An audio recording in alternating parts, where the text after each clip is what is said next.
Hello, I hope you've been well. I haven't had the chance to post much of my paperwork in recent months, but I have done some little projects and I just thought I would show you who I've been viewing and what sorts of things I've been doing.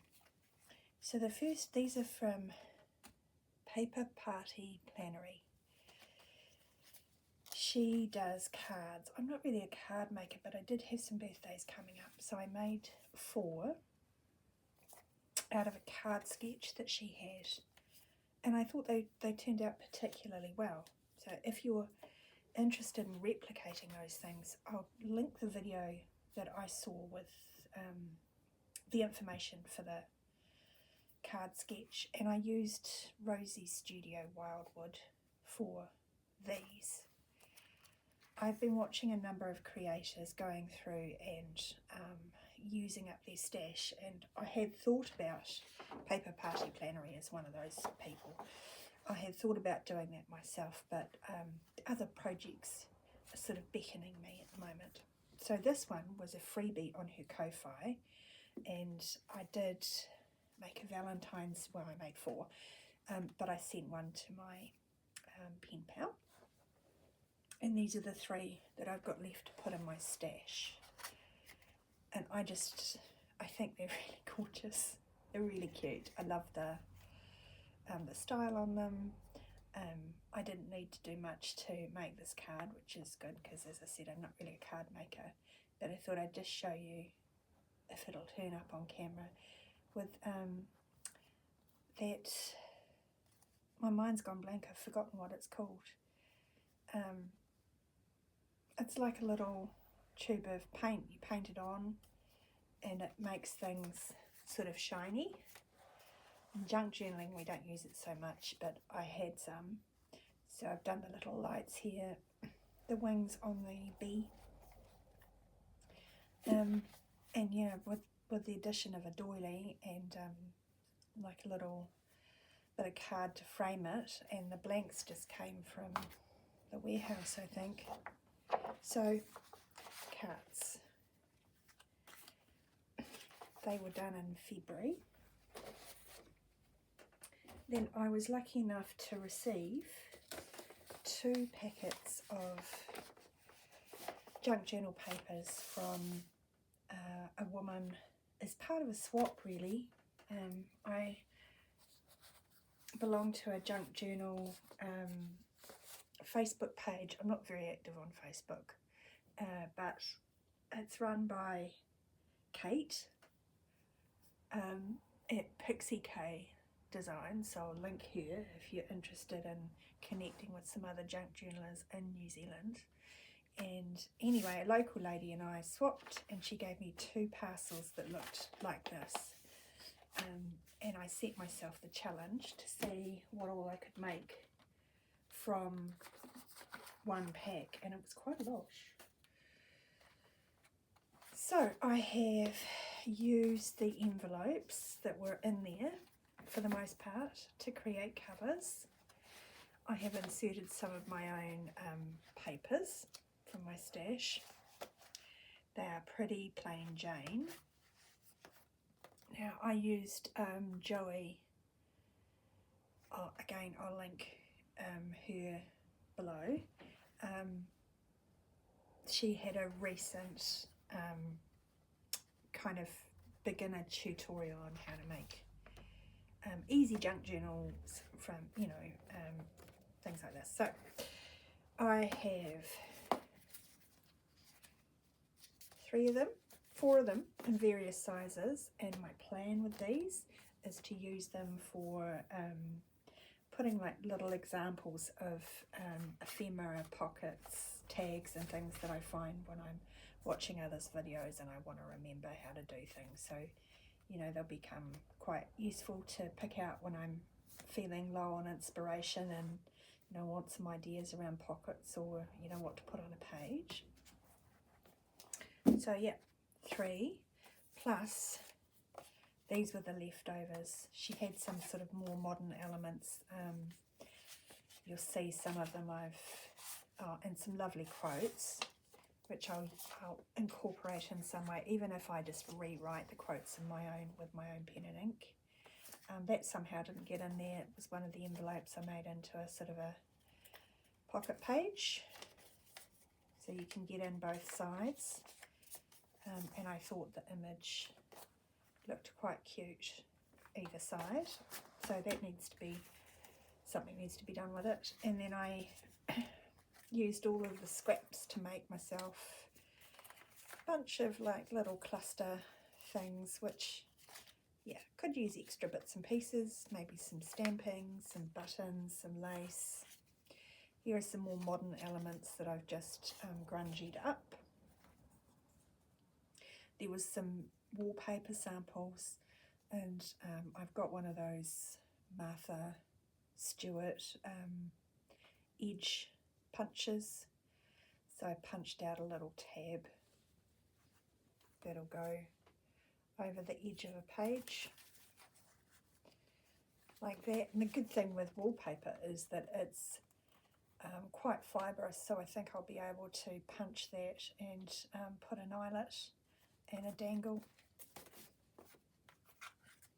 Speaking of dangles, I kind of played around a little bit with some just punched out heavier card and like a more modern tag, which I've just started to fiddle about with. And then that's another one of those. Then with the strips, I did a bunch of stamping, stamped some numbers. In an op shop I found a numbering stamp. It doesn't have a the pad in it. It's a self-inking one. The pad's long gone, so it doesn't self-ink anymore, which is kind of annoying, but I can make it work. Stamp, stamp, stamp, stamp, stamp. So yeah, I encourage you to do a swap, because it's always nice to get other people's materials to work with. Even if they're a lot like your materials, they just feel fresh and new. And over a weekend I was able to churn out those, and I've got a whole other pack to do. So I guess the last thing I want to show you was that I have also been looking at Cara Brandon in January did a like a whole month-long series with other YouTubers around organising their stash, and they got, I've forgotten her name, but her channel was A Slob Comes Clean. They got like a organising expert to come and help them with it. So I have done a little bit of tidying, and I have also in that process realised how many unfinished projects I've got going. And the takeaway for me was they were discussing about unfinished projects. Finishing a project is decluttering, and that really struck me. So I've spent some time organising things into baskets so that they are ready to go. And I have decided that this particular project is the one that I want to tackle first. So I've got all the bits and pieces, the ephemera I picked up on a trip. I went on a tramping trip with my dad. So these are bits and pieces that I picked up along the way that I want to incorporate. This is the mat we used for the tramp, and it was printed on waterproof paper, so it actually has, it's not shiny, but it has a really interesting texture. The cover is made from a sleeve around a magazine that I bought after the tramp. We went and spent a couple of days with family, and I bought a magazine to read that had this sleeve, which again was quite thick. Then the pages are totally made out of junk. There was a free magazine in the local dairy, and I really enjoyed this motif through it. So I've used that. My plan is that, you know, I will cover most of the words. It was just to make, you know, a ground to put things on. So I'm not one of these junk journalists that has to have vintage stuff. I'm quite interested in the idea of working with today's ephemera, especially on on a local trip. Here's a bag from the pharmacy. There's a map of day 1 of our walk, I believe. So I have, again, look at these. I think they're quite cute. They reflect all the different industry happening in that part of the world. We went on this water taxi. That was fantastic. That took us up to the start of the walk because it's only accessible by boat, but it was such a fun time. The guy was really knowledgeable about his his local bays, and he told us a lot about the history of the time. And you see I've started ripping stuff up. So alongside this, I have all the photos printed out. I have picked this pad to destash. I have no idea where it came from, but it's it's in the theme. So I'm going to attempt to use as much of this as I possibly can.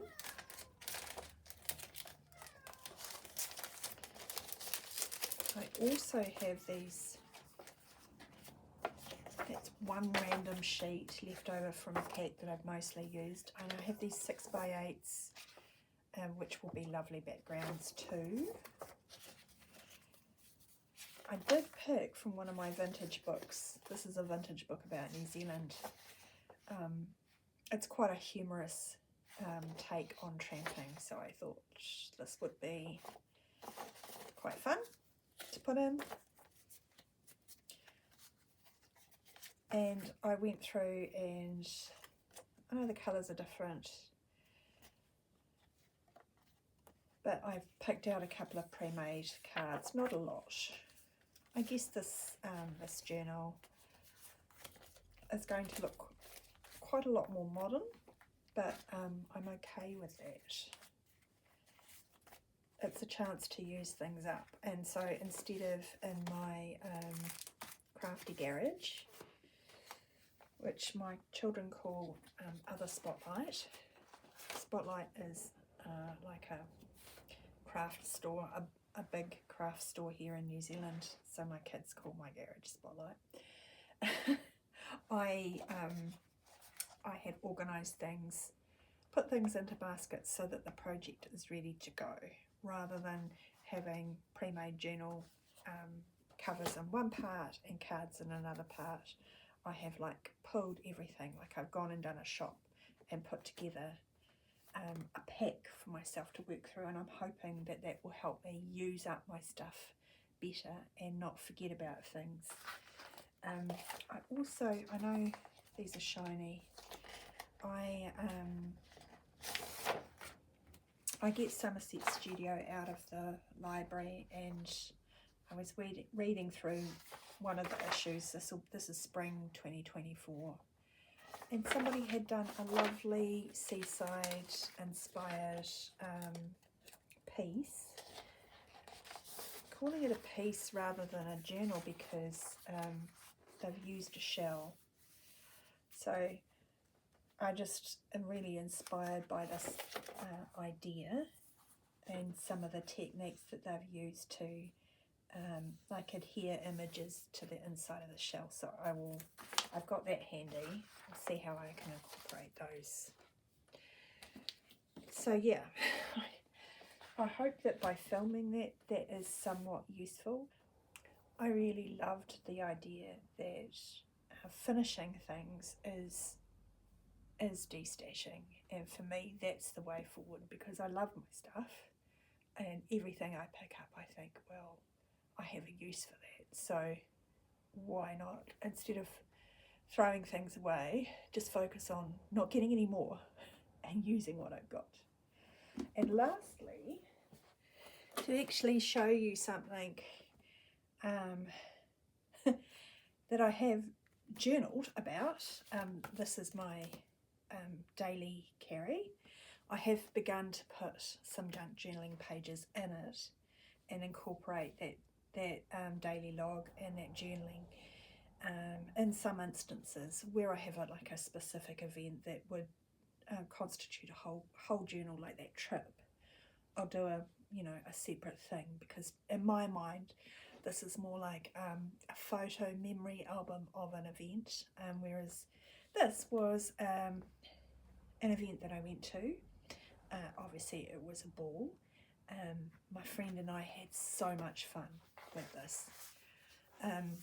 So I don't really want to show you the words, but yeah, I just did a little bit of junk journaling, and I mean I could do some more. I've just layered up some photos on some beautiful stained paper that I got from Clement's Crafts. I wrote down the dances that we did and the songs that we danced to, because they're still on Spotify, and it's a lovely memory to be able to go and search those up on Spotify and transport myself back to that time. I made my outfit, so this is what took most of my February. I was very busy making this silk dress, or silk cotton dress, and I made a little bag and a little top, and my girlfriend and I did the masks together. Thank you, Fenella. She was fabulous with the glue at the last minute. This is Fenella here, and here we are arriving by a carriage. Yeah, so this is the way I'm incorporating my real life happenings into my journal, and I quite like that. So all this to say, I was talking to my daughter, and I don't think I'm going to be doing any winter markets. I do want to make some more stuff, but make it for the end of the year, to really build up my stock, because I don't have a lot. But I will come back and let you know, or give you, I think I just need to do a little bit of a inventory of what I have, and I've got a bunch of stuff that is nearly finished being done. So yeah, I think my winter months will be working away on that, plus I have signed up for another costumed event, and this one is a 4-day one, so that was a one evening thing. This other thing is steampunk style, and yeah, it's 4 days, so there's evening and day stuff, so we'll be very busy with that, but I hope to pop in with an update on how my travel journal is going, and also an update on all the things I'm going to plan to make for the end of the year markets, summer markets and Christmas markets, because of course in New Zealand we're heading into autumn now. Alright, I'm hoping that you are having a lovely day, and that this was interesting and relaxing in some way. I will let you go. Kia ora.